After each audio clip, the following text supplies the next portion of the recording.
All right, good evening, ladies and gentlemen. And after 3 years, I'd like to say it is so good to see you. It is so good to be with you. And we have a whole lot of celebrating and life change awaiting us this evening. My name is Meredith Stutz. I am honored to serve as your MC for the evening. I serve as a reporter at WLWT Channel 5 in the early show, so I get to hang out with you all tonight, which is such an honor. So welcome, welcome, welcome to the 2022 Annual Awards Ceremony for Impact 100. Let's give it a round of applause.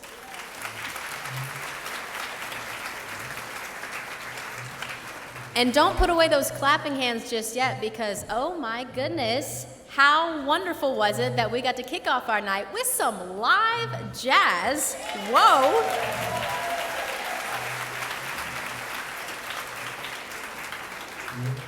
I wanted to introduce you to the folks behind those instruments, giving us such a wonderful, wonderful way to kick off our evening. These young friends, ladies and gentlemen, these are middle schoolers. Whoa, I know, right?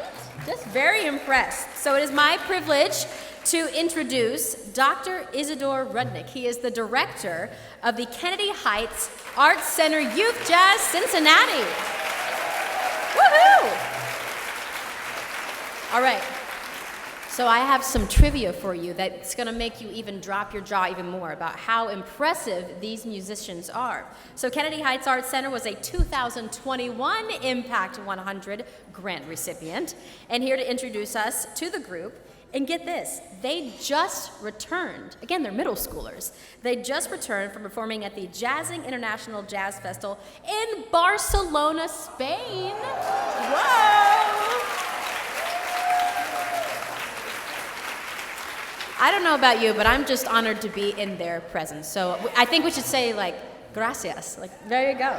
So here to introduce and comment on their music and the impact of Impact 100 on their lives is director Dr. Isidore Rudnick. Dr. Rudnick, come join us.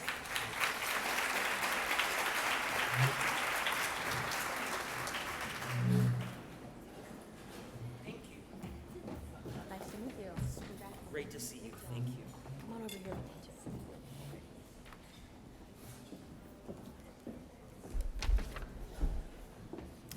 Hi, so we are so grateful to Impact 100. You have made a profound difference in the lives of Cincinnati students. Music changes young people's lives.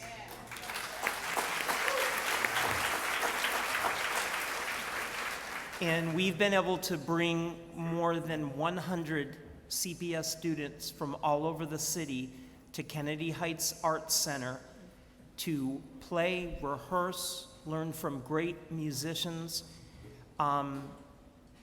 every week throughout the school year, and do it so that no child has to worry about any transportation or any financial barriers. And we thank you so much. And the person that made this all happen is the executive director of the Kennedy Heights Arts Center, Ellen Muse.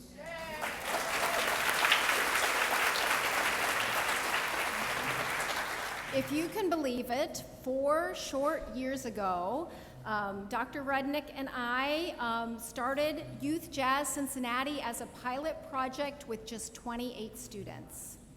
With your investment, we have now grown the program to 5 days a week after school, serving more than 100 students in grades 4 through 12.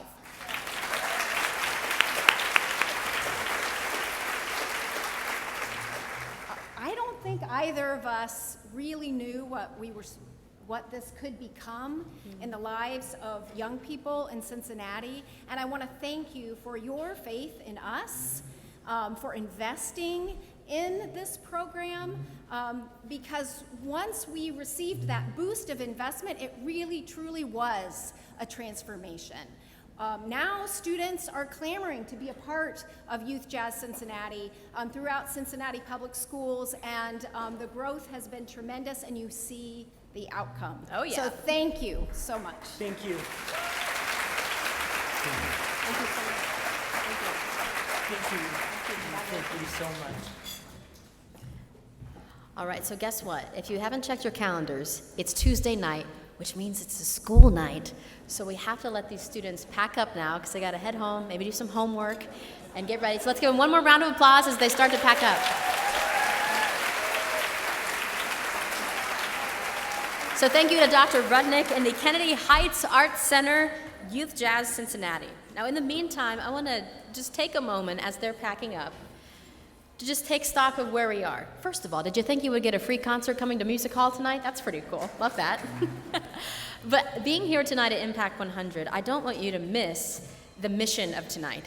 And if you've been able to look at the screens, you've been able to see different recipient winners, people, partnerships, and flat out, let's call it what it is, the solutions that are happening here in Cincinnati. I know firsthand that there are a lot of problems that we deal with daily in our beautiful city of Cincinnati. But as much as there is, if not more, there are so many people dedicated to the solutions. We have people who say, you know what, I'm not just going to sit on my couch or sit on social media and just complain all day. No, these people, you all, look at your tables. We decided to do something about it. So I don't want you to miss that tonight is about celebrating, empowering, inviting, and creating more and more solutions that will have effects and impacts and ripple effects for generations to come. So don't miss, that is the mission of Impact 100, that we are better together, we are better, and our dollars are better together than they are apart. And that grassroots level, the ability to even be in a circle as you are tonight, to say we are better in circles than we are in silos. And that's why tonight matters. Yeah, give yourself a round of applause. Also, if I might speak to the women in the room, ladies, we are getting the job done. So congratulations to you and your, I know, come on, to see the empowerment, the vision, the leadership, the execution, and the encouragement that it takes to bring solutions to Cincinnati. And that could not be done without the fingerprints and the hours and the timeless dedication that you all as members, new members, prospective members, everybody's being celebrated tonight. So please give yourself a round of applause as well.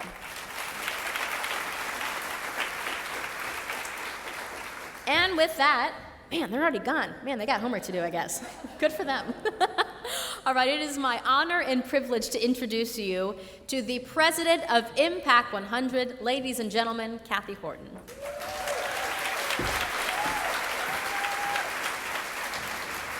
Kathy Thornton, good to see you. Thanks, Meredith. Good evening. Well, I'm delighted to welcome you to the 21st Impact 100 Annual Awards celebration, our first since 2019. Let's celebrate that. It's truly a joy to be here and an honor to serve as president of Impact 100 and to be a part of this fun and inspirational evening, culminating in awarding 4 $101,000 grants to our nonprofit recipients. I would sincerely like to thank all those who have helped to make tonight and the work of Impact 100 possible. First, to our members, we couldn't support this transformative work with our nonprofit community without you and your enduring support. Truly grateful. Thank you so much.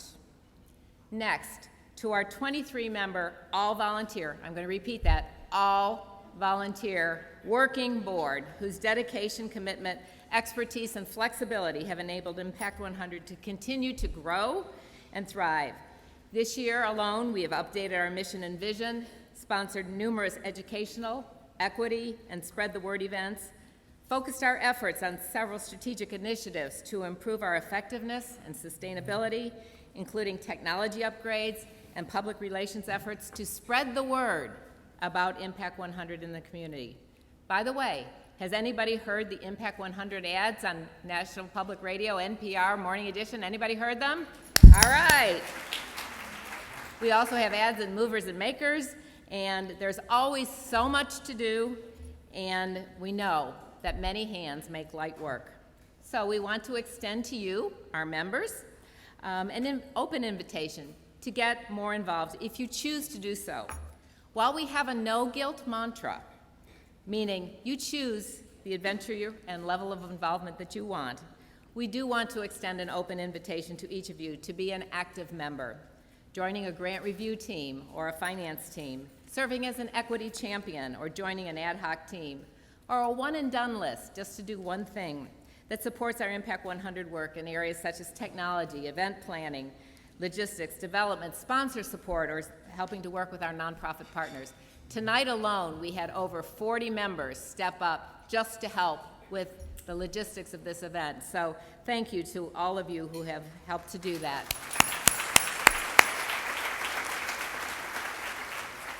I'd also like to send a special thank you to our partners at Association Connection, and especially to Jen Williams, who's probably working somewhere. She keeps us on task, keeps us organized. She does all of the name tags and all of those kinds of things for our events. We just could not do it without her, so thank you to Jen.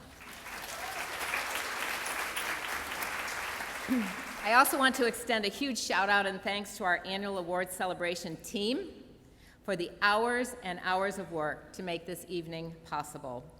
And to our membership and recruiting team who support you, our members, through events, education, spirit wear. By the way, do you know we have new spirit wear? Make sure you check it out on the website. Lots of ways to promote Impact 100 and communications. So thanks to all of you. And finally, thanks to our sponsors for their year-long financial and in-kind support. As a nonprofit organization that donates 100% of our member dollars to our grant pool, we must rely on sponsors and donations to support our infrastructure work that is required for our organization to function effectively and efficiently. I want to thank all of our sponsors. Our big sponsor is MH Equipment. They've supported us for over 4 years, and it wouldn't be possible for us to exist and to donate all of our membership dollars to grant recipients without the support of MH Equipment and our other sponsors. Thanks also to our other sponsors, our partnership sponsors, the Elsa Heisel Sewell Foundation, the Prosperity People, Pro Bono Partnerships of Ohio, and the Graham Edwin and Sharon Janicek Mitchell Foundation. And finally, to our advocate sponsors, the Leadership Council for Nonprofits, the Greater Cincinnati Foundation, Lisa Brown Presents, and Turning Point Strategies. Finally, our Friends of Impact, our in-kind sponsors, Grant Plus and Barnes Denig, and the Manuel D. and Rhoda Mayerson Foundation. Would you kindly join me in thanking all of the women, teams, sponsors who have made this collaborative work possible.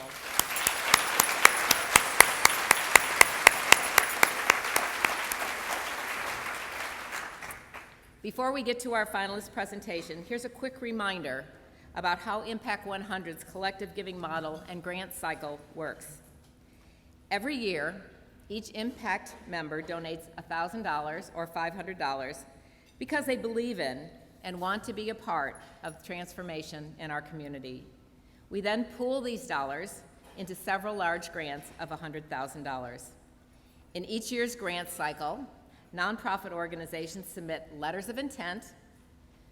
Members come together in 5 grant review teams to review them and identify applicants to submit full grant proposals. The teams then do a thorough grant and financial review. Teams conduct site visits to a small number of potential nonprofit finalists and then select their team's finalists. It is a rigorous process. Members then have the opportunity to review written executive summaries for each finalist, and these summaries, along with each finalist's video presentation, form the basis for members to rank order their selections for our grant recipients each year. These grants of $101,000 this year will fund projects and programs that have a significant and transformative impact in our community. Thank you so much to the 150 members who participated on a grant review or community investment team. My final thanks goes to Meredith Stutz for serving as our MC for the evening. We're so grateful that you are here, sharing your passion for giving back and sharing your expertise with all of us. And now to our finalists. Meredith?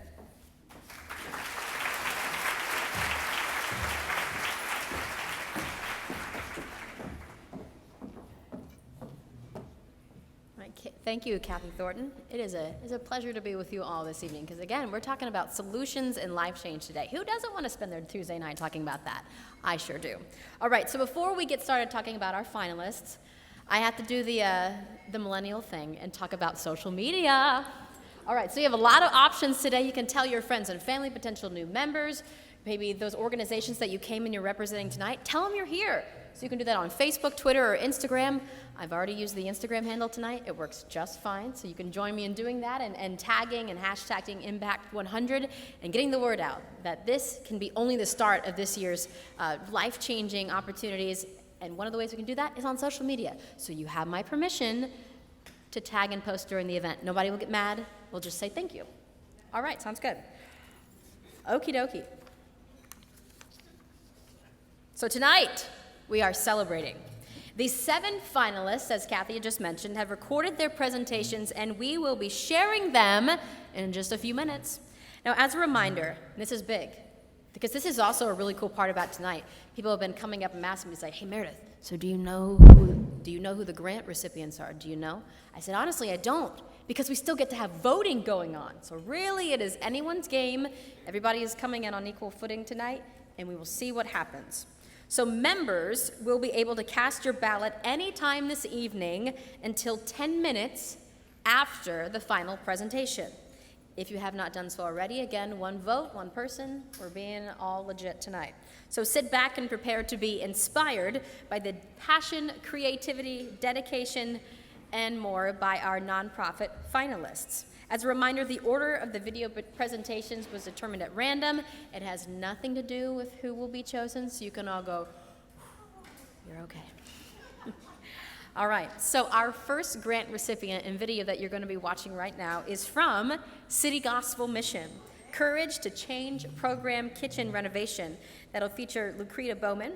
Now, City Gospel Mission has been serving the Cincinnati community faithfully since 1924, if you can believe it.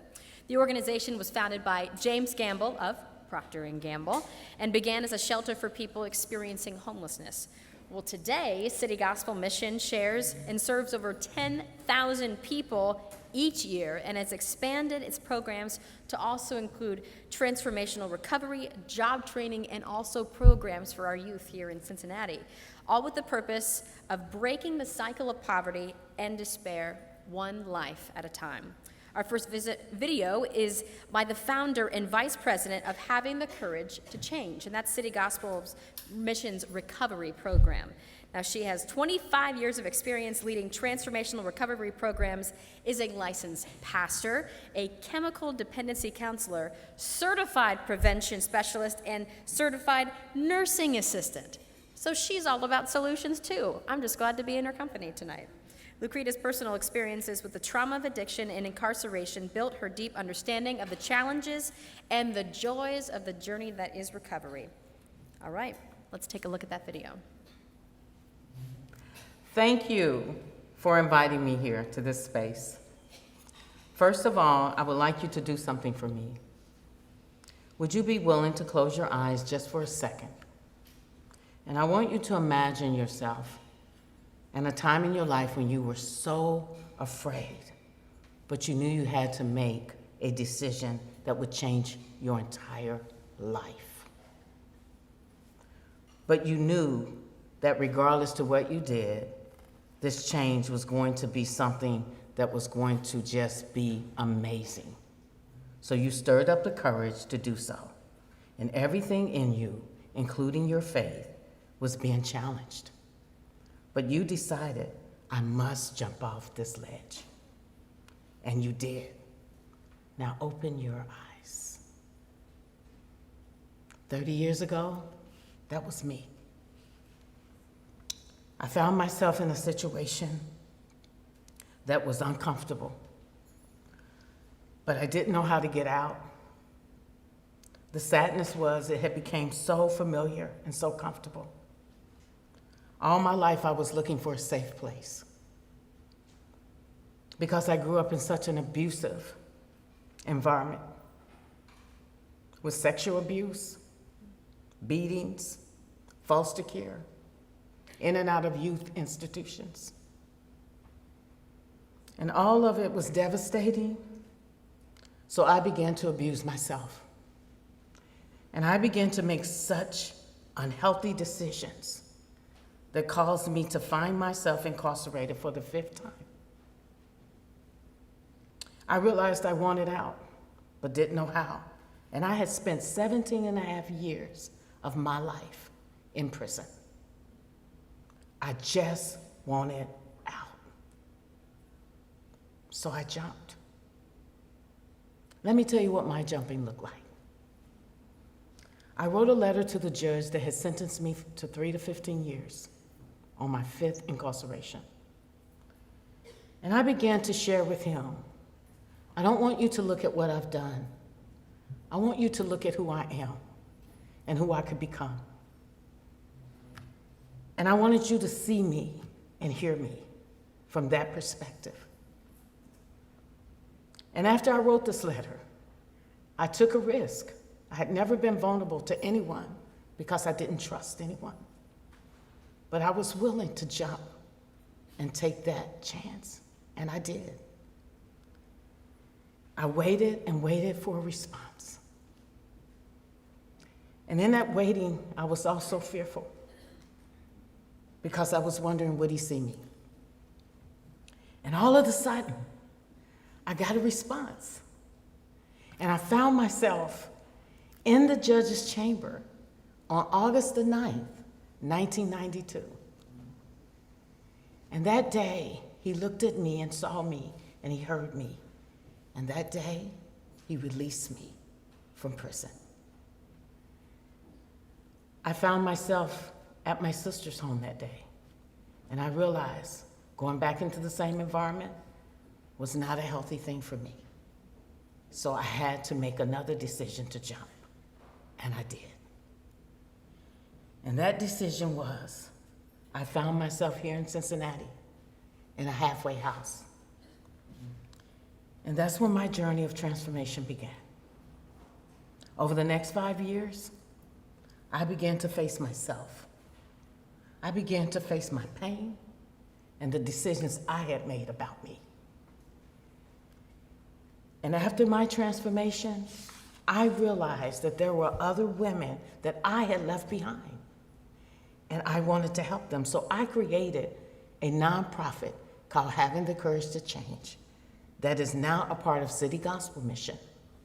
And over the last 25 years, we have helped over 4,000 women continue to jump off the ledge, discover themselves, find change, and create courage. I am asking Impact 100 to partner with me for the state-of-the-art kitchen with new appliances, stove, refrigerator, microwaves, cooking spaces. This facility will be in Mount Auburn. This facility will also have a beautiful picture window that shows the city. And these women can find themselves in this place called home. What I am really asking you to do is partner with me to create opportunities for women to keep jumping off the ledge into a space called change. Courage, connection, and new opportunities. Because I realize a kitchen is really the place we call home. It's the heart of it. Women find themselves there all the time after a big event. What I don't need in this kitchen is a dishwasher. Let me tell you why. I will have 33 women living in this facility. And I'm going to take this opportunity to make this task with washing dishes, where they will come together. They will be able to clear off not only the dishes, but their hearts, connect with each other, create trust, be heard, be seen. But more importantly, I am going to believe that this moment is going to create joy for them because of this place that they have found called safety.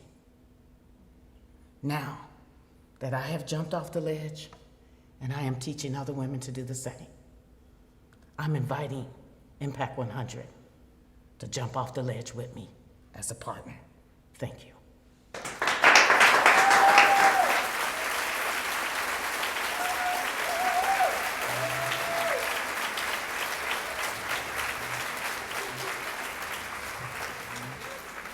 Thank you, City Gospel Mission.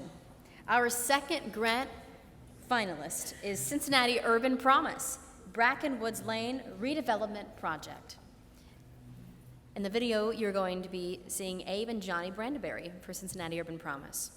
Now, the mission of the organization is to create holistic change in the lives of youth and their families by meeting their physical, emotional, and spiritual needs through a Christ-centered environment and approach to education, empowerment, and loving relationships.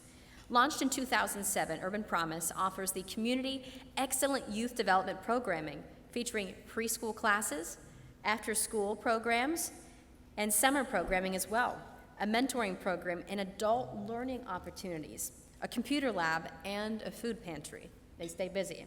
Urban Promise works cooperatively with partners, Don Community High School, and City Gospel Mission's Little Village program to provide services to youth from infancy to high school. Urban Promise envisions facilitating racial and economic reconciliation while nurturing and loving and supporting long-term mentoring relationships that result in stronger youth and families. The work of Urban Promise empowers young people to take control and responsibility for their own development, growing into strong leaders who transform their communities. Ladies and gentlemen, Cincinnati Urban Promise. Growing up, Abe and I were both blessed by grandparents and parents who could grow flowers, vegetables, and fruit. My grandfather could do magical things with plants, once grafting together a tree that eventually grew both lemons and oranges. To me, he was some kind of a wizard who could manipulate the created world and make it produce something both tasty and inspirational. When Abe and I met in 2002, we both knew we wanted to do something inspirational together. Upon graduating college, we were married and moved to Cincinnati. In 2007, we knew that that inspirational endeavor would be to launch Cincinnati Urban Promise and share those same types of magical experiences with students in Cincinnati. One of those early students was Milo, who got to participate in our very first gardening experience with students. That first group of students started a small garden behind our Northside facility. They started tomatoes from seed, watched them go through each stage of growth, from tiny seedling to sprawling vines. When the fruit began to grow and redden, it was time for harvest. Milo picked one of those first fruits and turned to me and said, "Miss Johnny, what is it?" It was the moment that I knew that the disconnect between students and their food was wider than I knew. Since those early gardens, Johnny and I have studied and experimented with agriculture in our personal lives and now live with our 3 sons on a small hobby farm outside of Witten Terrace. We have 30 poultry fowl, 3 goats, a half-acre garden, and bees for pollination. This experience uniquely prepares us to use Impact 100 funds to make the maximum impact on the community of Brackenwoods. The city of Cincinnati granted us 7 lots that span from the bottom to the very top of Brackenwood Lane in Westwood. These lots are left vacant by the demolition of apartment buildings, leaving blighted properties that produce nothing for the community. The Impact 100 funds will transform 2 adjacent lots into a play garden with natural playscape that allow children to interact with natural elements. Further up the street, 2 lots will feature 10 raised beds each, for a total of 20 beds that residents can rent to grow their own produce. On another lot further up, we'll host a playground for resident children. A lot nearby to the playground will feature a small orchard with benches and flowers for residents to enjoy. The lot at the very end of the street in the cul-de-sac will host a learning garden used by students in our youth development programming to learn about growing food, the agriculture supply chain, and future careers available to them in agriculture and food supply. The impact funds will contribute to these projects by providing $49,000 for playground equipment, $2,400 to purchase 4 sheds, $2,500 to purchase fencing, and $32,000 to provide a part-time agriculture program director to oversee the educational programming and development of the lots for 2 years. 2 years ago, the only grocery store in our community was closed to make room for a plasma center that brought the developer much more revenue. Currently, there is no place to buy healthy food within 5 miles of our community. Residents who often don't have the luxury of owning cars or cannot travel to a grocery store can easily sell their plasma for $50, but they cannot access food that would help keep them healthy afterwards. When you daily see signs encouraging you to sell your blood for money, but are faced with blight, crime, lack of beauty, lack of nourishment in your community, it is easy to become hopeless and to feel helpless. Our Brackenwood redevelopment project won't solve all of these major issues, but we know that the transformation of this entire area will bring hope to the community and act as a catalyst to empower residents to take the health of themselves and their neighborhood into their own hands. We are asking you to please join us to grow healthy food, grow healthy children, and pursue a positive future where residents don't feel hopeless or helpless, but instead can thrive in healthy careers and healthy bodies.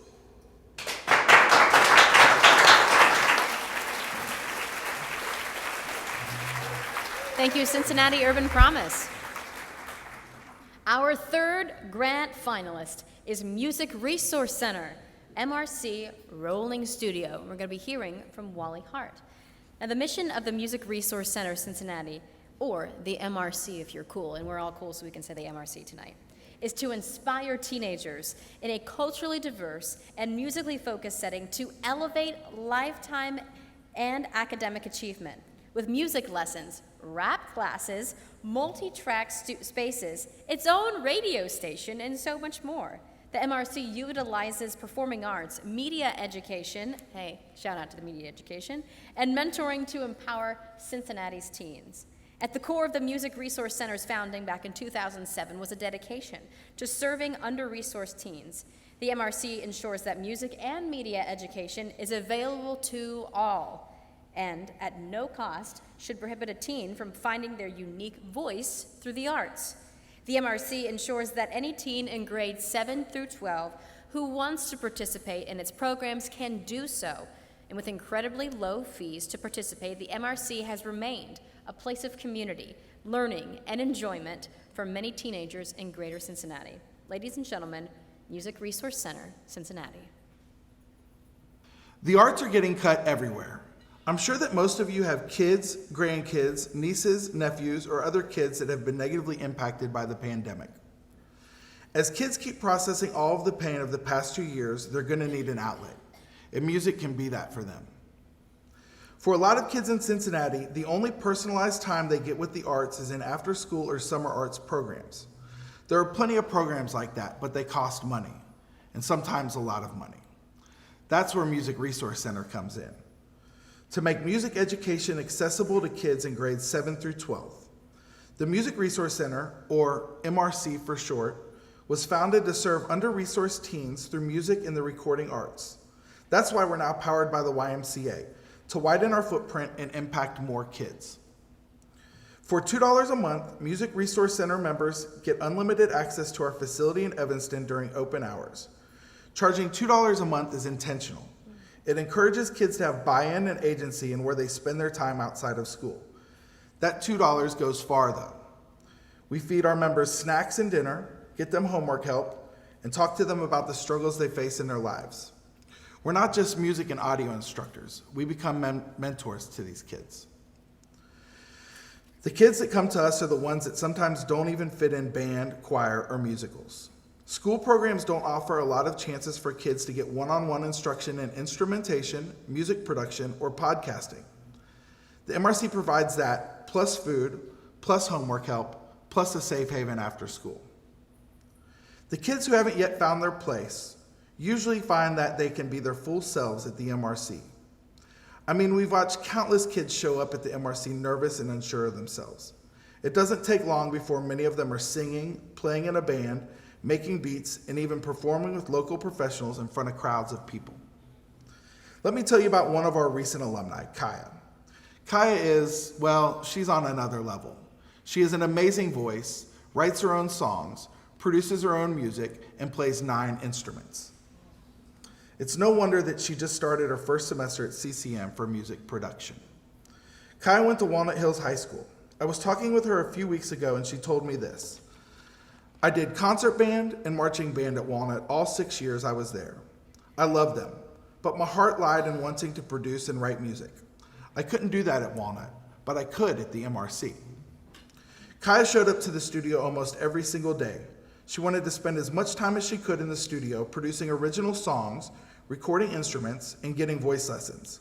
What Kaya was missing at Walnut was an outlet for her to tell her own story. The pandemic hasn't been the only thing weighing on our kids.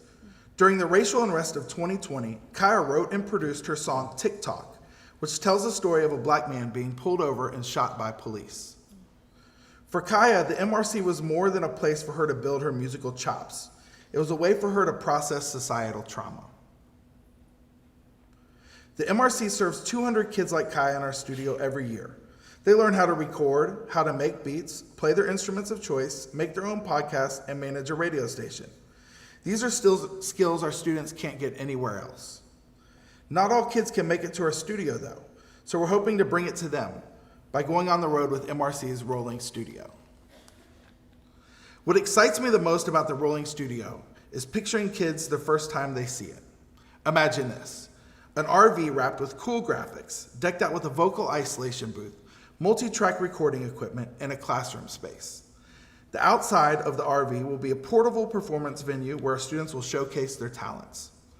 That RV driving around Cincinnati, well, you can bet that's going to draw people's attention. And once we have their attention, that's where the real magic begins. With an investment from Impact 100, we'd be able to purchase and outfit the RV that will become MRC's Rolling Studio. With it, we'll impact 270 more kids in just the first year. For us, this is more than taking the MRC to the kids who can't make it to Evanston. It's a window for all those students to learn about what we do. We want the Rolling Studio to show teens that they can explore their passions and be their authentic selves at MRC. That's why we're asking you to go on the road with us by investing in Music Resource Center's Rolling Studio. The arts are so important for our kids, so we hope you will join us. Let's make music together.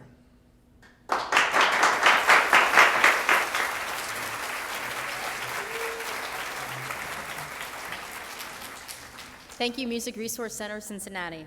Our 4th grant finalist is Life Learning Center, Pillars Cafe Transformation, and you'll be hearing from tonight Laura Berkmeyer. Founded in 2006 in Covington, Kentucky, Life Learning Center, LLC's mission is to discover a holistic, integrated continuum of education and care to help at-risk citizens step up to their highest potential.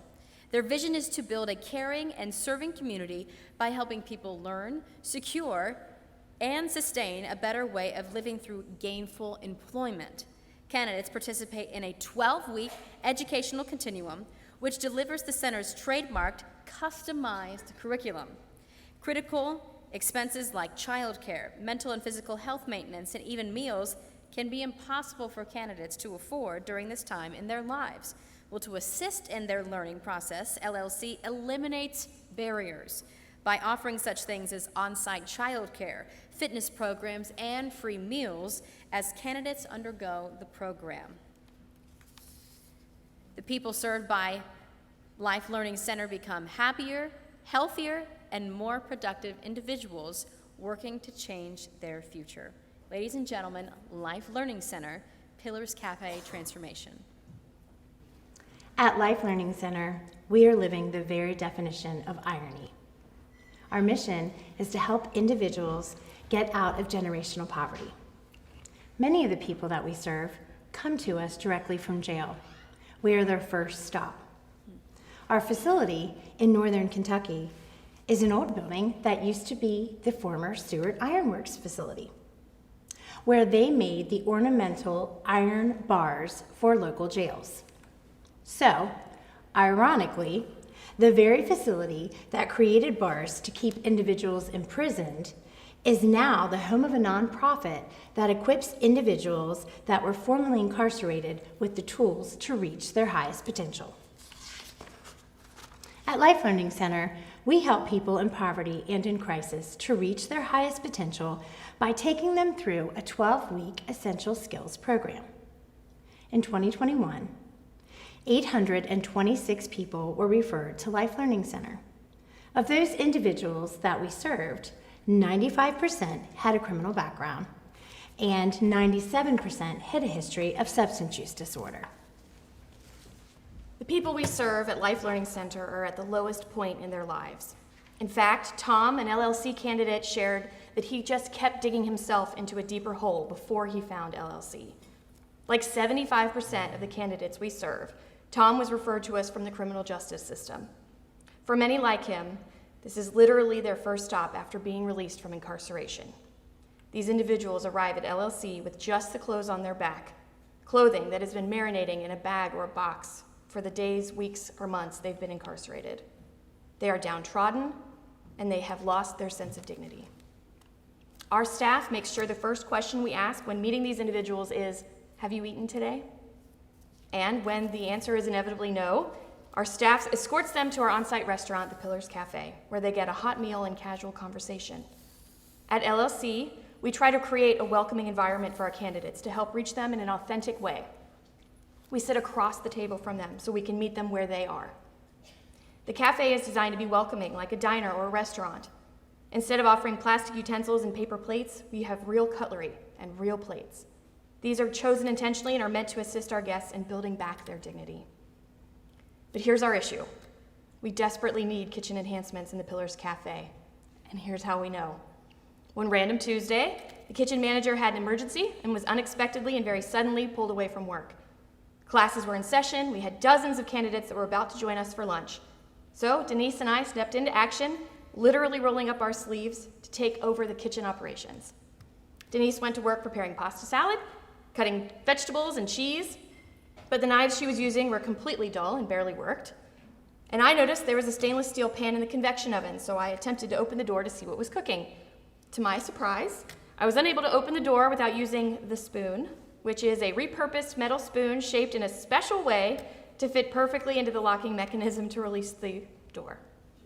In the oven, I found mashed potatoes cooking, which I found surprising because that's something I would traditionally cook on a stove. But we don't have a stove or a range. It was in this moment that Denise and I both realized we need some serious kitchen upgrades. Despite these conditions, LLC has provided over 10,000 meals annually in the Pillars Cafe, using 2 single hot plates, a broken convection oven, and ancient utensils. Needless to say, we need critical upgrades in our kitchen. Specifically, we would utilize the Impact 100 funds to buy a commercial stove, a commercial oven complete with a hood, a deep fryer, along with a grease trap. I mean, who gets excited about a grease trap? Me. Additionally, we would also purchase a food processor, a commercial mixer, and the knives and additional utensils that a professional kitchen needs.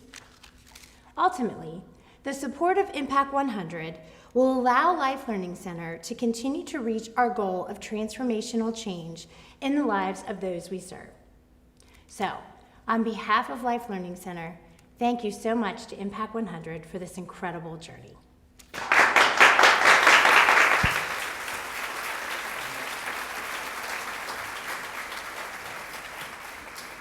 Thank you, Life Learning Center. Now, as a reminder, if you still need to vote, I want you to not only absorb what's being presented to us, these wonderful presentations, but think about who you're going to vote for.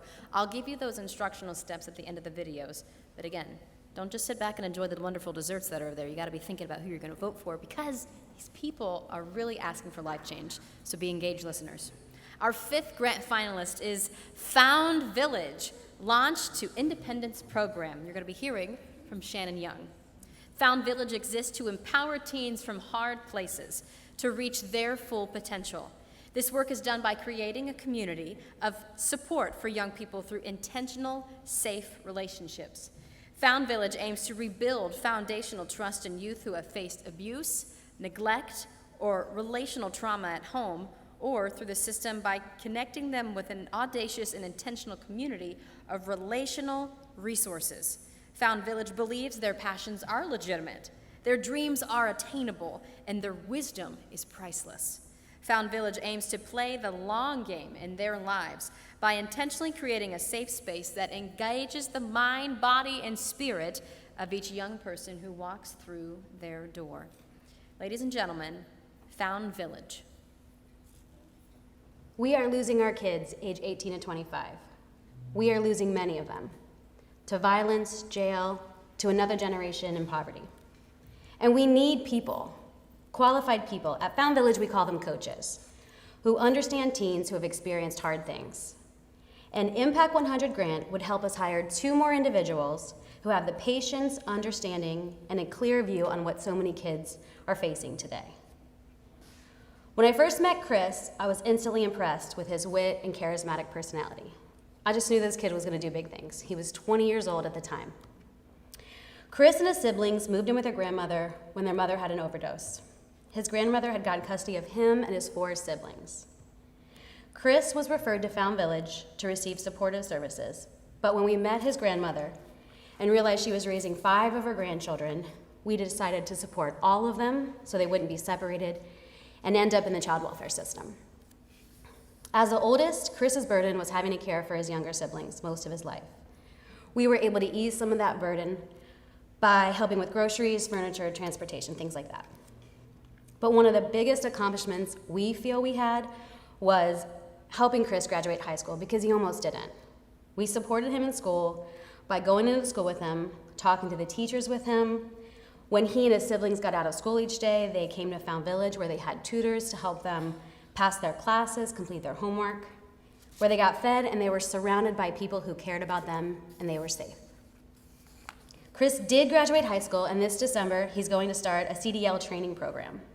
He has a car now so he can get himself there, and he's working with a banking professional through Found Village to plan his financial future. But make no mistake, Chris is doing all of this because he has the unique gifts and talents inside of him, and he just needed the support to bring it out. Now, this is a core belief we hold about kids at Found Village, that they all have unique gifts and talents. We work with Chris for years, and that's what we do. We are committed to these kids long term. And on any given day, we're working with dozens and dozens of kids. In the last year, we worked with roughly 70 kids just like Chris. 2 more full-time coaches will allow us to serve even more kids. Now, we've been working with kids for several years now, and we've realized that kids ages 18 to 25 need a program specifically for them. There just aren't any resources for kids in this age group. And I don't know about you, but I certainly needed a lot of support at this age, from applying to schools or jobs, understanding how much rent I could afford, budgeting for life's expenses. It's a lot for anyone, let alone a young adult who has experienced significant trauma in their lives and often doesn't have the family support needed to thrive. Because of this understanding, we are committed to working with kids until at least age 25. That means if someone comes to Found Village at age 15, we are on a journey with them for at least 10 years. Now, this doesn't typically happen. There are a lot of good programs out there, but they only work with kids for a few months to a couple of years. They don't stick it out with kids until they're ready to go it on their own. We're asking Impact 100 to partner with us because we have a whole new program. It's called Launch to Independence, and it's for kids ages 18 to 25. We'll teach them financial skills, how to apply for a job, how to rent an apartment, get a cell phone, open a checking account, things you or I might take for granted. Found Village is like a second family to these kids, sometimes the only family. We fill the gaps where systems just aren't equipped. And we don't just work with them on how to be an adult, we're the people they come to when they have a problem they need to figure out. We're a community of safe adults that believes in what they have to offer. We want to support these kids into a whole new life for themselves and their families. We want them all to escape the hardship of generational poverty. An Impact 100 grant will cover salaries for 2 full-time coaches who work directly with our kids. Our people are our biggest asset. Our coaches are kid magnets. They have boundless hope for these kids, and they use their influence in their lives. These are people with lived experience who love working with kids. We want our kids to choose Found Village rather than the alternative. Most of our coaches have worked at other agencies, and they've just not been satisfied with the way things are done. They want to make an intentional impact one kid at a time. Found Village has a world where kids and their future generations are thriving in their communities, are no longer system involved, and are meeting their full potential. We believe in these kids and we don't give up on them. Please join us in this movement.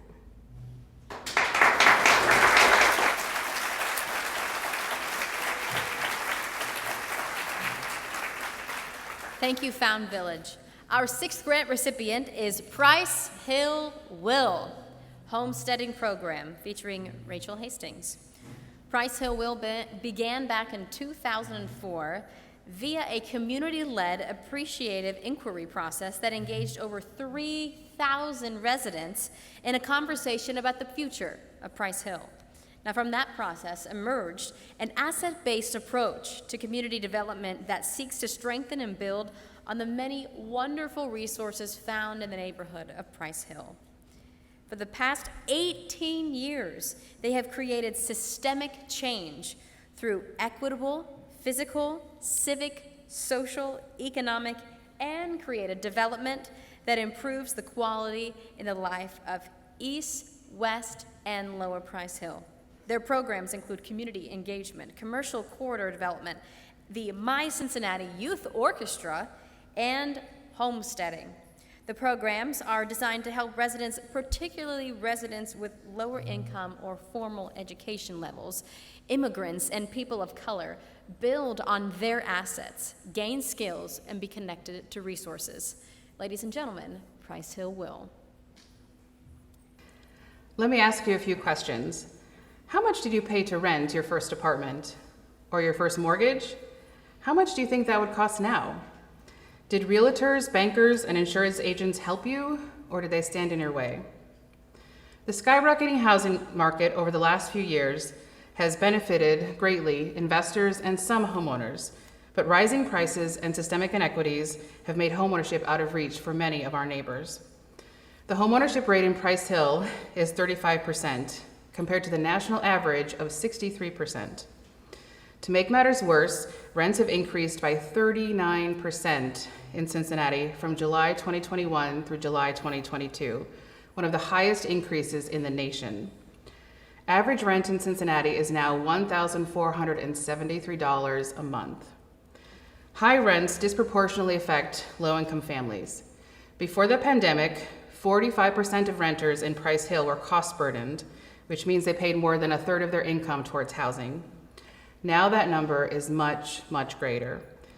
Families are often forced to choose and to make difficult choices between paying rent or paying for food, clothing, transportation, and other costs.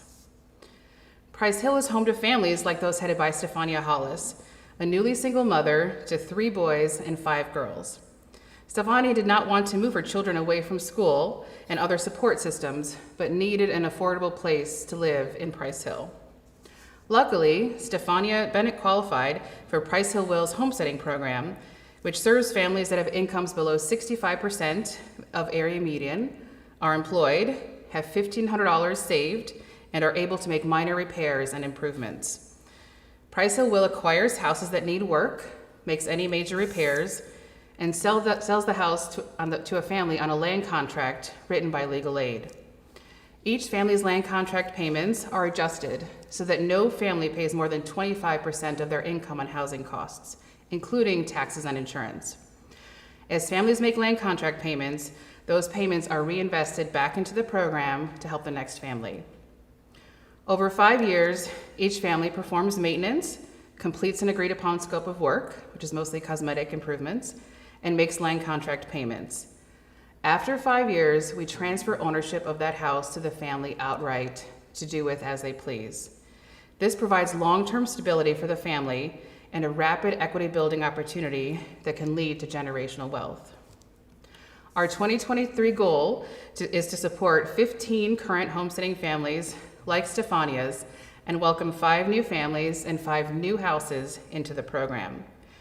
$26,000 of an investment from Impact 100 will be used for our residential real estate director who acquires homes, oversees renovations, and guides families through monthly payments, referrals, and home repair inspections. $75,000 will be used as subsidies to make the homes affordable to homesteading families. As real estate acquisition prices and construction costs have increased, we need more subsidy on each house to keep it affordable. Homeownership is a proven wealth creation strategy, allowing families to build equity for retirement, education, or as a legacy for their children. Homeownership greatly reduces the likelihood that a family will have to move. Children who grow up in stable housing perform better both academically and socially. Homeownership increases health outcomes and reduces adverse childhood experiences. Unfortunately, access to homeownership is a gatekeeping system that has been used to oppress Black and Latina families through discriminatory practices such as redlining. Across the country, the homeownership rate for white families is 73%, Latina families 48%, and Black families only 42%. In our homesteading program, though, 93% of participants are Black or Latina. We have built a system that works for our neighbors because the conventional housing market is biased. Homesteading transforms vacant, blighted houses into equity-building opportunities.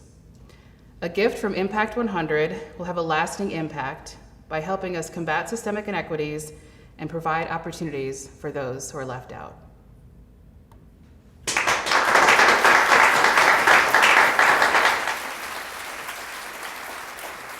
Thank you, Price Hill Will.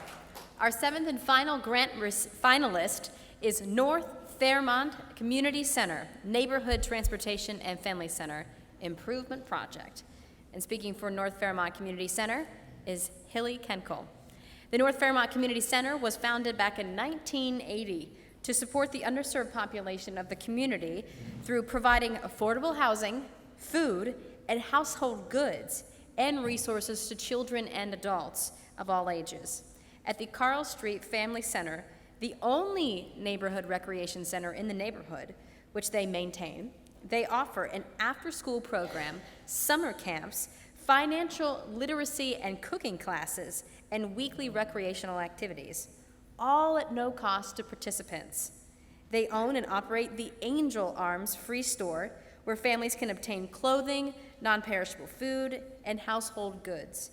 NFCC also maintains and leases around 40 apartments and houses in the neighborhood, working to keep rent low in order to keep tenants housed and safe. Their vision is for North Fairmont to be a dynamic, flourishing, and self-sustaining community where individuals and families can grow together and find the stabilization they need to achieve their goals. Ladies and gentlemen, North Fairmont Community Center. Hi. We need a van, and we need concrete, and here's why. 42 years ago, Lois Browerman fell in love with North Fairmont, a small, tree-filled neighborhood on Cincinnati's west side. She saw the struggles faced by the people who lived there, which is why in 1980 she founded the North Fairmont Community Center to serve these folks. Lois spent decades finding solutions to their problems, but more importantly, she meticulously began acquiring property after property to rent out to residents at truly affordable rates, and built a nonprofit dedicated to providing goods, services, and free supportive programming open to the entire community. Lois's daughter Linda has followed in her footsteps and is now the executive director, with a full staff of 8 people to build on and expand these programs and services, all while managing and maintaining nearly 40 rental properties in North Fairmont. All of us who work there do everything we can to keep people in their homes, even during the toughest times. After all, these folks aren't just tenants. They're also the parents who take our financial literacy classes, and they are the kids who fill our gym during our summer camps, and they are the seniors who gather at our senior center. They are North Fairmont Community Center's families. In the same altruistic spirit as her mother, Linda provides support to residents in ways that you won't find in our mission statement. For years, she has taken time out of her busy days to drive members of these families where they need to go, whether it's driving a single mother with a broken arm to a doctor's appointment, driving an elderly resident from our senior center to the grocery store, or taking children home from our after-school programs and summer camps. There is one special little girl named Kara who Linda has spent extra time with. In order to feed and take care of her family, Kara's mother had to take an overnight shift job, which leaves her so exhausted when she comes home in the morning, she goes right to sleep. At the age of 12, Kara is expected to get herself up and dressed in time to catch the bus to go to school, a bus that she frequently misses. On days when she is absent from school, she will call Linda in the afternoon to ask to take her to the after-school program so she can spend some time with her friends and have a meal. As Linda drives Kara to the Carl Street Family Center, she counsels this little girl on strategies to get up and get ready for school on time so she can get back on track. Other staff members have offered to pick up Kara in the morning if she misses the bus, but most of the days, nobody gets the call from Kara. Children like Kara are the reason our small organization has dedicated our time and energy to serving North Fairmount for over 40 years, and we are asking for your help. We need a van, and we need concrete. We are asking for $67,200 for a special commercial van that seats 12 to safely drive our families to school, to the doctor, to the grocery store. Now, we did our homework when selecting this van.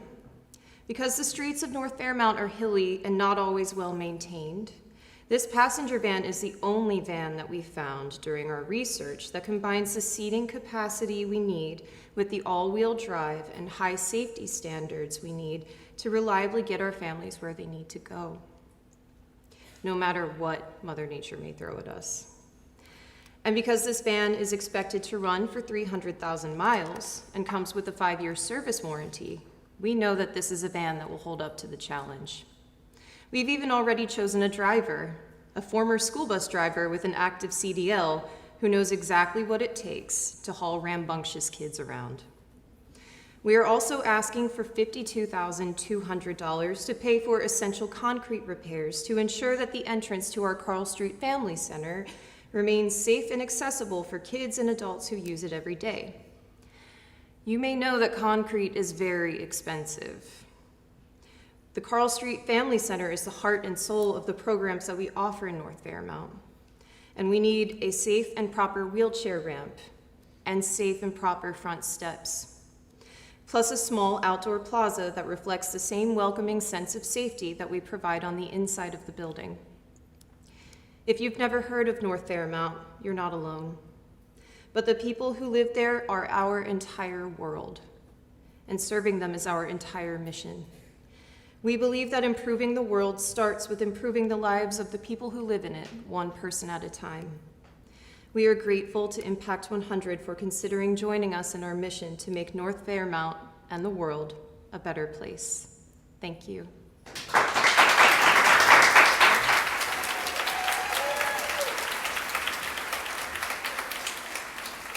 Thank you, North Fairmount Community Center.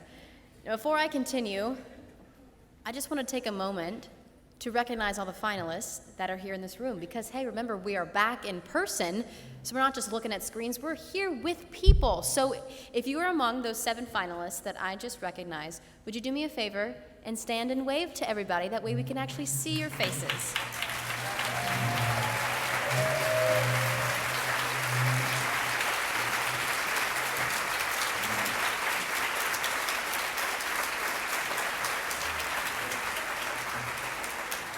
And again, it's that phrase that it's so simple, but since the pandemic, it is so good to see you in person. So thank you to our incredible grant finalists. You inspire us with your dedication, passion, creativity, and commitment to making, you have made, you will continue to make our communities and cities a better place to call home. All right, now to the Impact 100 members. It's go time. As a reminder, if you have not already cast your ballots, please do so now. Now, if you're like me, you're like, Meredith, I need help with step-by-step instructions.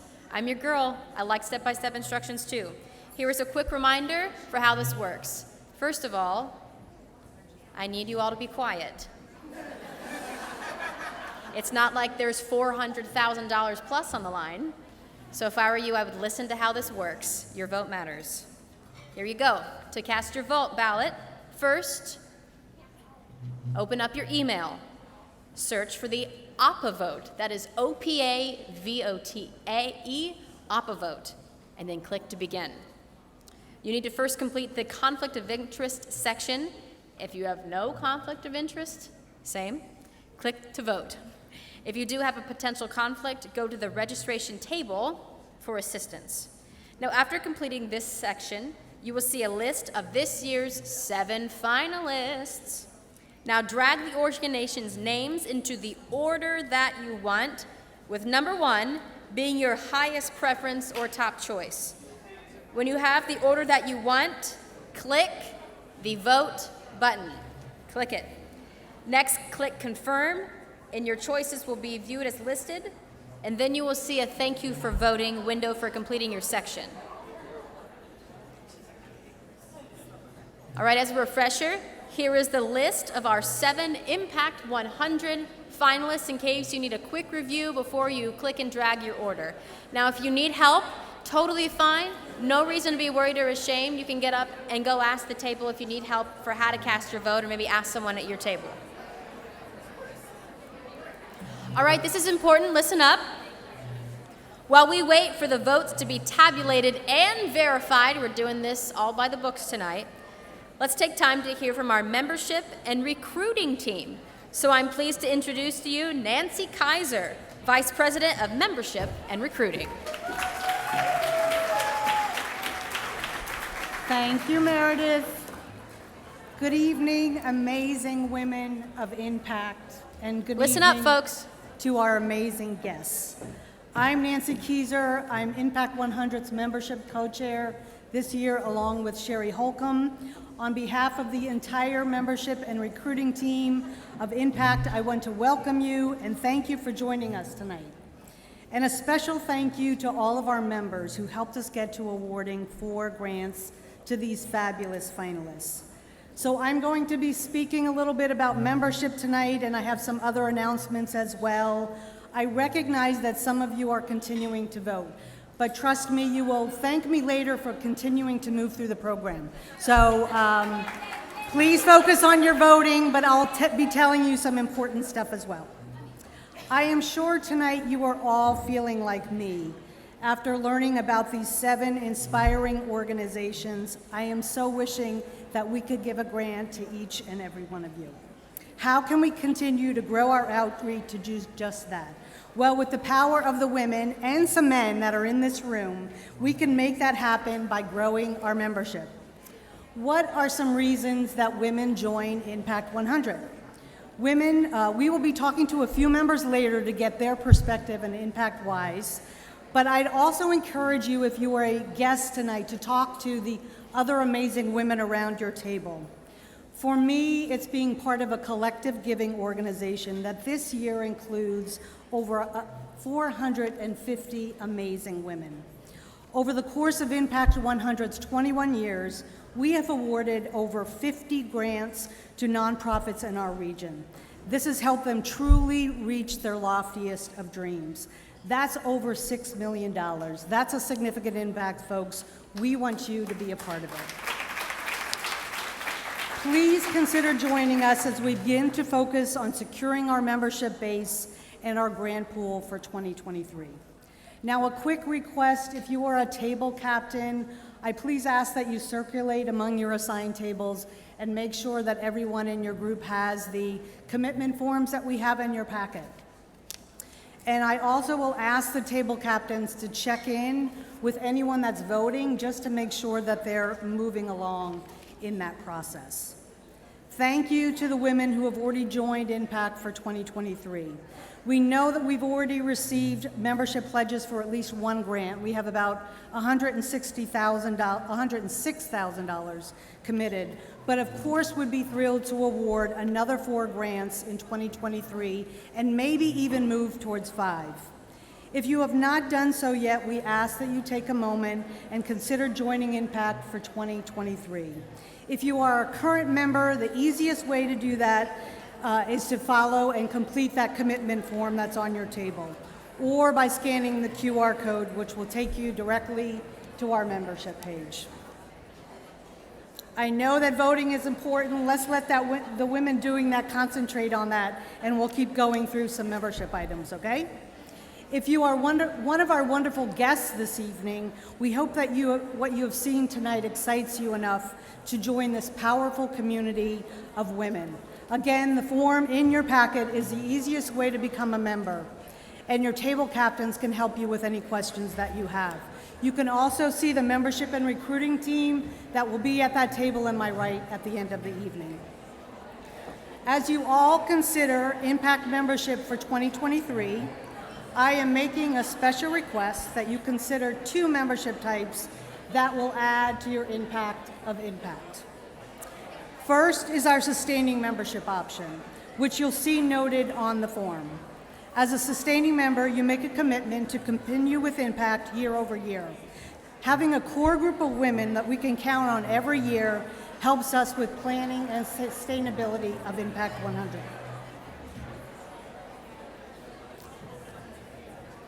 Is anyone listening out there? All right, thank you so much. I was talking about sustaining membership. It's really important. It's a focus of ours at Impact this year. Your ongoing commitment through sustainability also saves Impact admin time and expense and allows our volunteers to bring new members into the organization. Our sustaining members tell us it's great to set it and forget it, and they are also happy because they're removed from all of our membership campaigns and phone calls. You may have seen some of our members tonight that have yellow roses with them.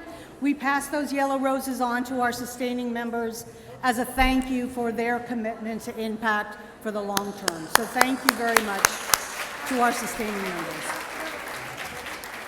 I also ask that you consider becoming a member at the 110% level.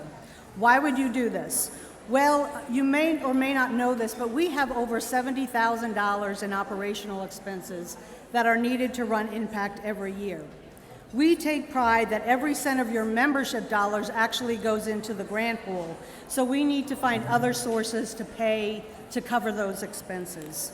Those sources include sponsorships, outside grants, and additional donations from our members. Your generous commitment to contribute at the 110% level is greatly appreciated and helps your organization run so much more effectively. Are you ready to commit tonight, everybody? If you have any questions about that, feel free to talk to your table captains or come and speak to the membership committee that will be at that table at the end of the evening. If you're here tonight as a prospective member and not ready to join tonight, not a problem. You can still fill out one of those commitment forms with your contact information, and we will contact you to educate you more on our enrollment options. This evening's annual award celebration is certainly one of the highlights of the year for the Impact community, but the year isn't over yet. We have so much more to come.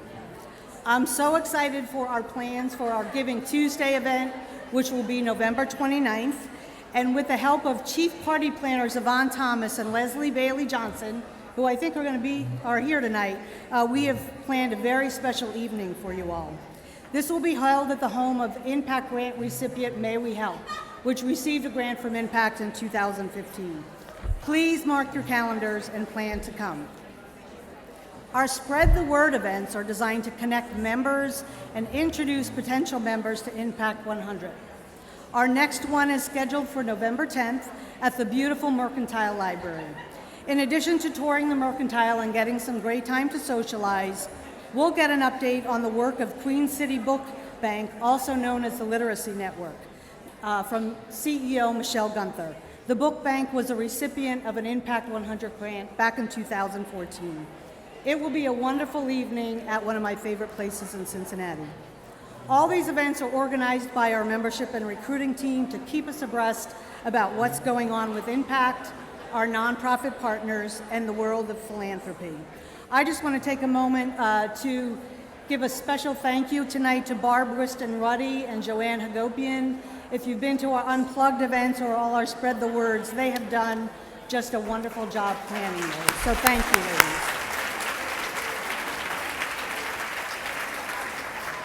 We have a great start to our grand pool for 2023. Help us get there tonight. You can do this by sharing Impact 100 with your friends, coworkers, and family members, and tell them why you love this amazing organization. Also show your enthusiasm for Impact by sporting some of our famous Impact spirit wear. Hopefully you have had time this evening to visit Kristen and Mandy over there on the table, who are advertising some of our great stuff. And I understand, Christy and Mandy, we have some raffle giveaways, so come on up, ladies.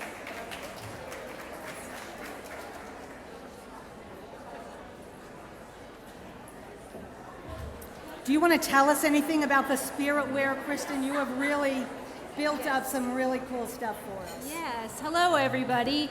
So we have some new items for our spirit wear store. We have the t-shirts and the jackets that were previously available, but now we have some additional items. We have some athleisure, some hoodies, a quarter zip that's very nice, a sweatshirt, a full zip.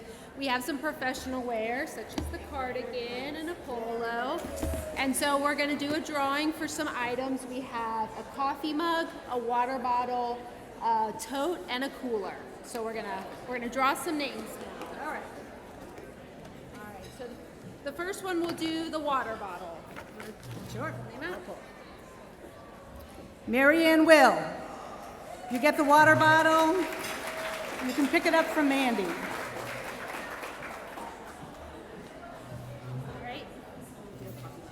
Next will be a coffee mug. Our lucky winner is Lynn Smith. Where are you, Lynn? I don't see you. Lynn, if you're out there, please stop and see Mandy on the way out, okay? Our bag, I don't know where Lynn Smith is. Mandy will hopefully catch her on the way out tonight, okay? Next is a bag, the canvas bag. That, our lucky winner will go to Jamie Green. Jamie Green. I know I saw Jamie here. Where are you, Jamie Green? The last one's a cooler. The last one is a cooler, right, Mandy? Beautiful. And our winner tonight of the cooler is Carolyn Beezer.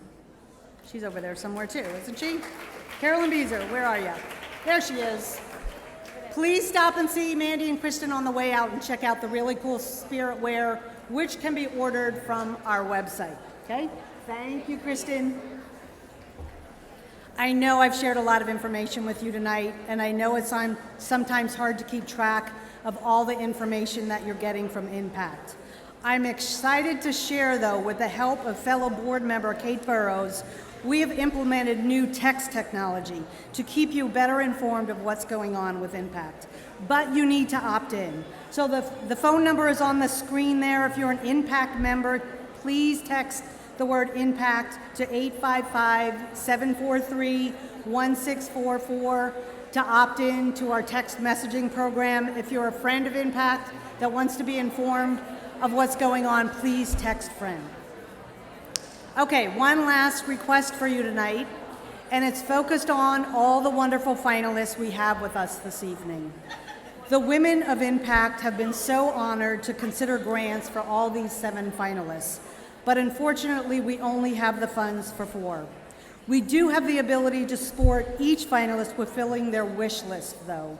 Those lists include requests for clothing, food items, in-kind donations, and volunteer opportunities as well. Please take some time to review these lists and consider donating more to these wonderful organizations. These lists can be found on our website. If you go on the home page, you'll see the logos of each of our 7 finalists tonight. If you click on that, you can get to the wish list, and you can also do a search on the home page as well. Okay, table captains, as we start to wind down, thank you so much for your help tonight. We will ask for your help again in collecting those commitment forms and passing them to the membership and recruiting table on your way out this evening. Okay, so while we wait for the results of our balloting, we thought it would be fun to visit with some members of our Impact 100 community and see what they have to say about their passion and the participation that they have in our collective giving work. So, Meredith, are you ready? Our first two members to talk to are at that table in the corner. Our Miss Angel Beats is ready to speak to us tonight. Yes, hello, hello.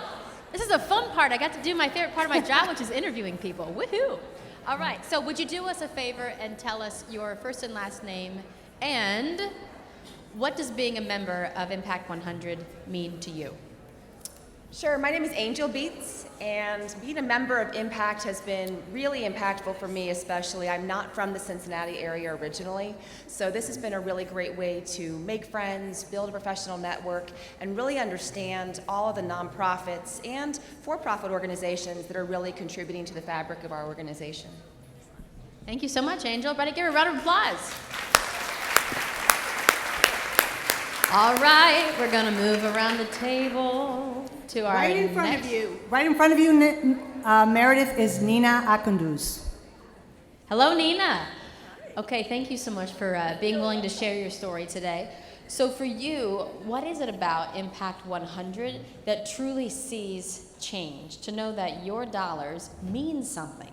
So what is it about the change that you specifically keep in mind when you're talking to people maybe out on the street, your friends and family, to say, because of an Impact 100, this organization, man, I remember them getting the grant and be like, wow. So what is that one moment or organization that you keep close to heart? That's a hard question. So my personal experience with Impact 100 has been very, very positive.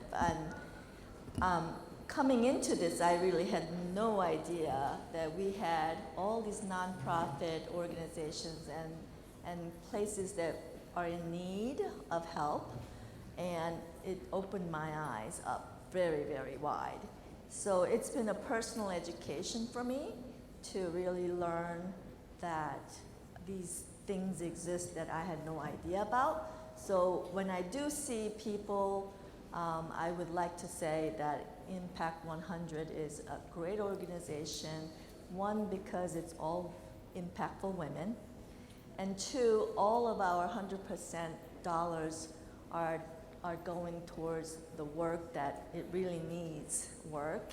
Unlike some of the large charity organizations, a lot of the high percentage of our dollars are going towards administrative. And these board members, I understand, are working board members. They put all of their energy into making this thing work. So I am just very, very impressed. Well, I'm very impressed with you. Thank you so much. Great work. All right, we're gonna. Thank you.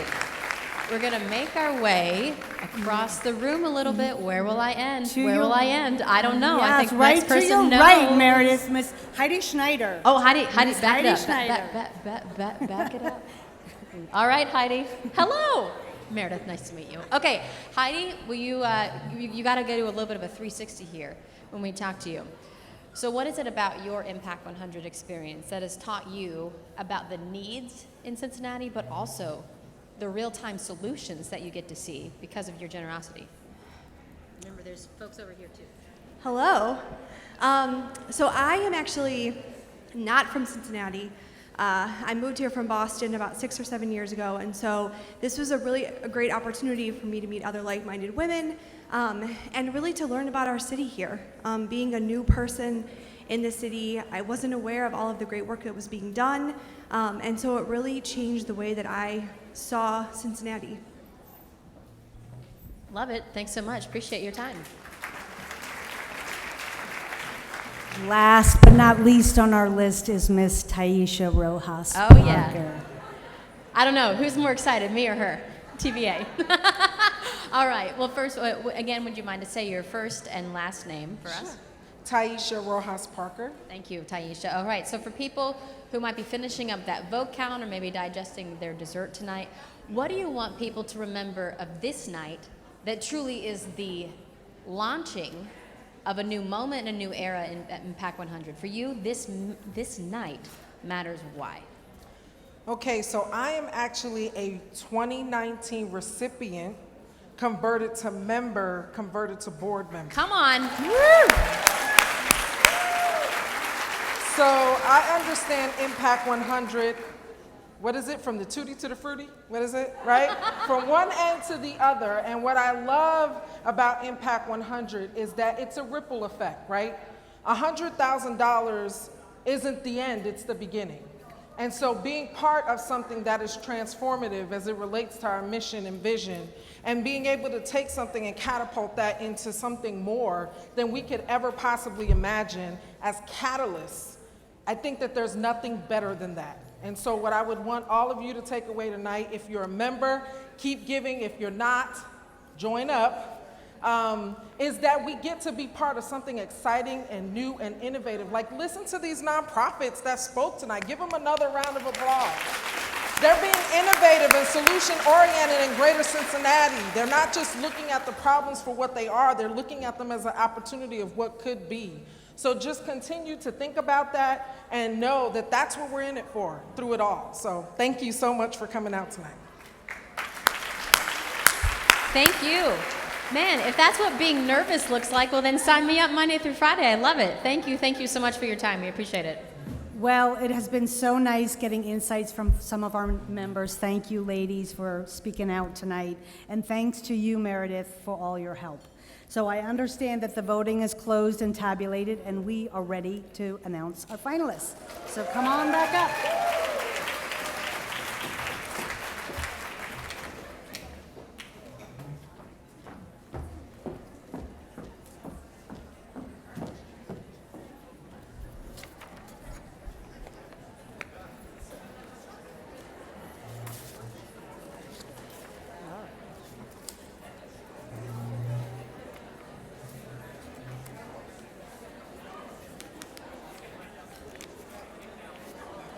All right, you have 10 seconds to get your chatter done with, okay? Because then we got work to do.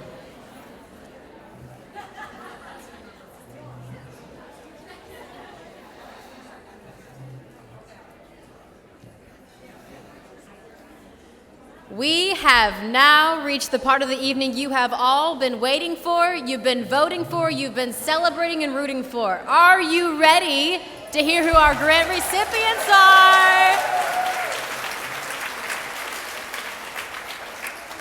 First, we got to give some thanks for the process that just happened while we were all enjoying our conversations. There were some hardworking folks behind the scenes. Thank you to Donna Broderick, who oversaw the OPA-vote ballot process. Thank you. And our auditor, Adeline Bodart, who independently reviewed and verified the grant recipient results. All right, now I'd like to welcome Lisa DeGate, our nonprofit coordinator, and Kathy Thornton, president, who will announce the grant recipients. Let's get excited, everybody.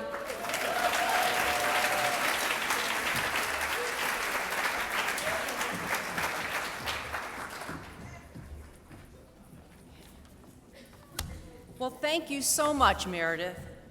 And I just have to say one more time, after 3 years of Zoom meetings, it is so fantastic to see your smiling faces out in the audience. Thank you for being here. So in just a minute, we are going to announce the 2022 Impact 100 grant recipients. But before we do that, I have a couple of special thank yous I would like to do a shout out for. First of all, I want to thank all the nonprofit organizations who have been on this journey with us this year. You are all amazing organizations, and you do so much for our community. Thank you so much.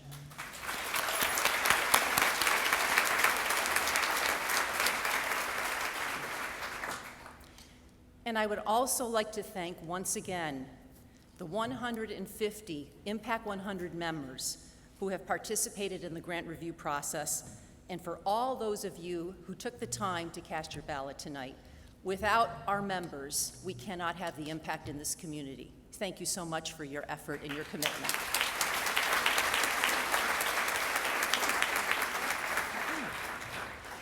So, just some housekeeping things. When I do announce the grant recipients, I would like the two representatives from the nonprofit to please join me on stage by coming up these steps.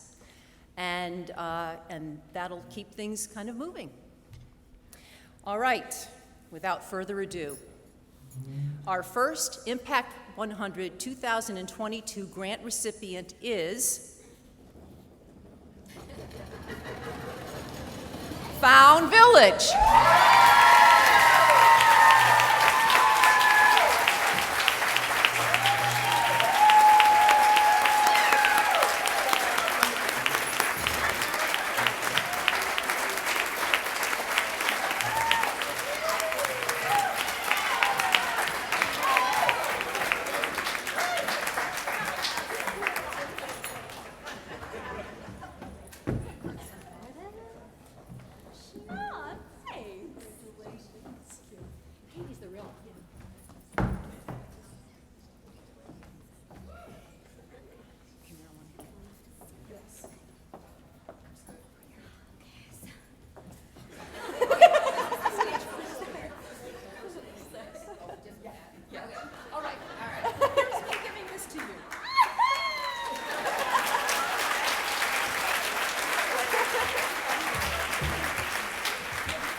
Good luck cashing that at the bank.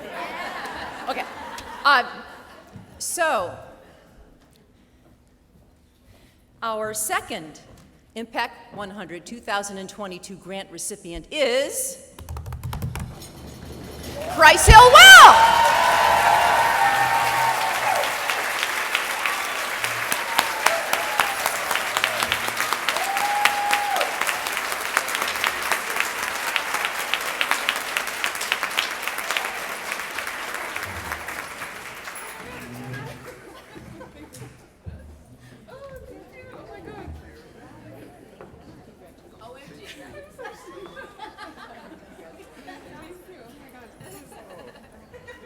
Just like so surprised. Thank you so much.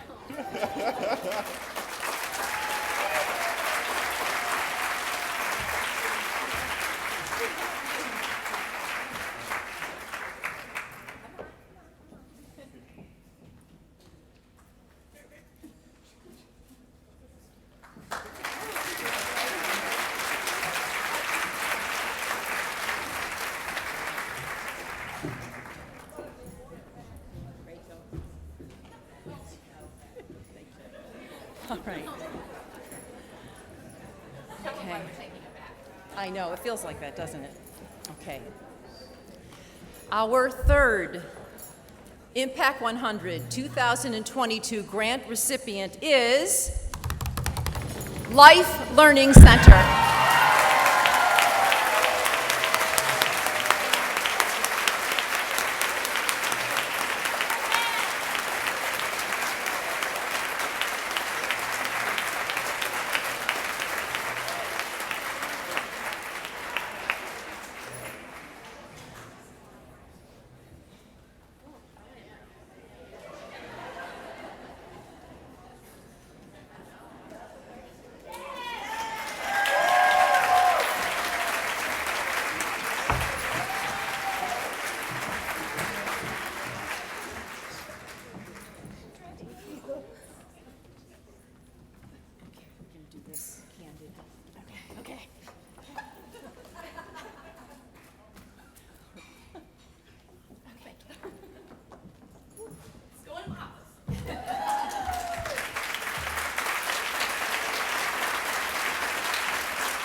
And our fourth Impact 100 2022 grant recipient is City Gospel Mission.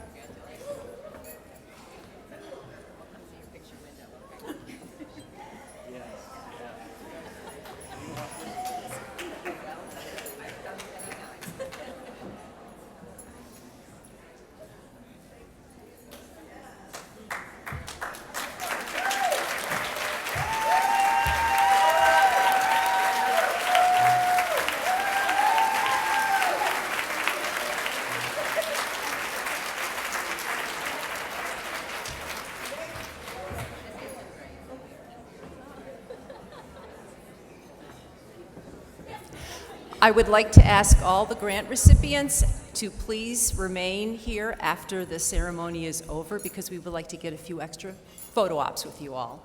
Thank you so much.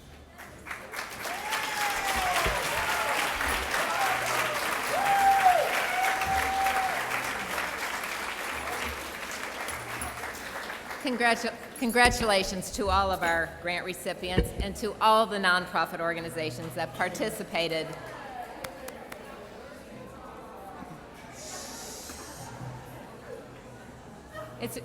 The excitement is really palpable.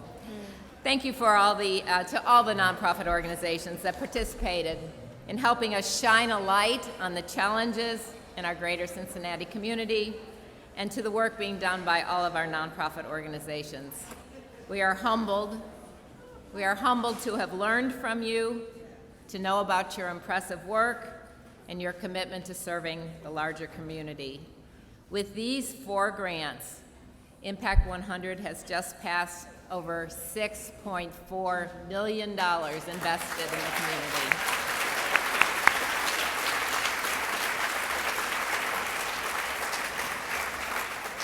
We have helped over 50 nonprofit partners make a difference in helping make our community more equitable and thriving.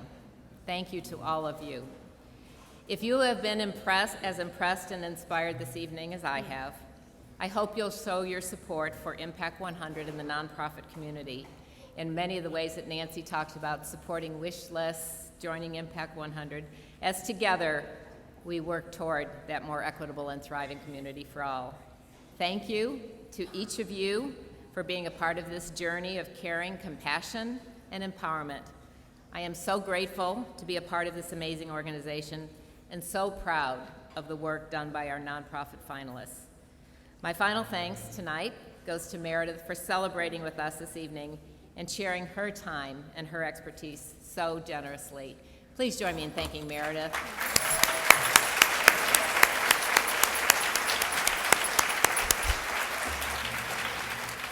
So thank you again for attending, and Meredith is going to close us out with a few housekeeping and hit the road ideas.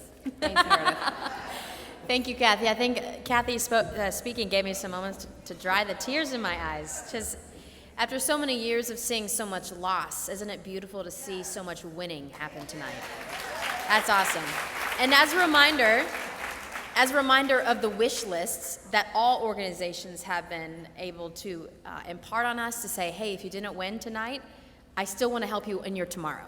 And you have that ability because now you know these organizations exist, and that is where accountability comes in. Once you know, what are you going to do about it? And Impact 100 is all about solutions, so let's keep tomorrow's solution going even tonight. All right, so let's get to the little reminders because we still have some winners. Oh, did you not know? Come on, we're just getting started here. So one chair at each table has a colored dot on it. Quickly, you check to see if your chair's the chair. If that is your chair, you get to take home the mum on your table. Let's go, fall decorations. There you go. I know. Check, check, check, check, check. There you go. Okay. All right, everybody. You can sit down and check later.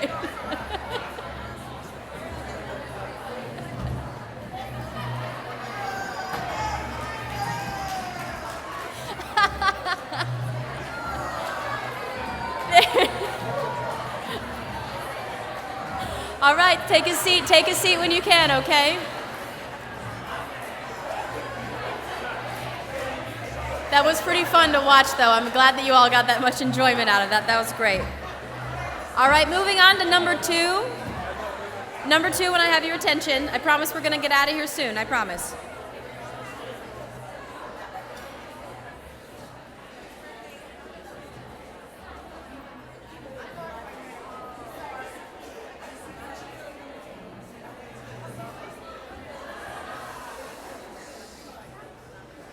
Thank you. Number 2 is please renew or join Impact 100 to be a part of making transformational grants and even more grants like they were talking about. We had 4 tonight. Why not 5 or 6 next year? We can really be a part of that change in 2023 while learning about the community and connecting with other awesome women, and we are all open and excited about that. Invite your friends, neighbors, colleagues, and family members to join as well. And that's how we can make more of these awards possible. And that's what we're about, is solution change. A little bit of a calendar note if you want to take out your calendar. November 10th, spread the word. That is the Mercantile Librarian invite. You can invite guests to that. And then another calendar invite for November. Please plan on attending our Giving Tuesday event on November 29th, celebrating philanthropy, Impact 100, and our generous community. Here's a good little housekeeping tip before we leave. This is practical. Your name tag you have on it, you look great on it. Feel free to take one more pic. Leave your name tag at the registration or membership table as you leave, because we recycle. Love that.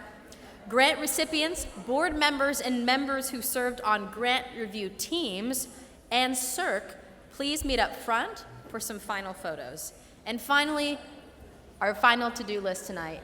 It has been an honor to get to meet you, to get to spend the night with you, and to celebrate all that has been done in the name of solutions, all that is being done in the name of Impact 100, and all that will be done because of this grant money to affect positive change on children, adults, and families in our city. So thank you.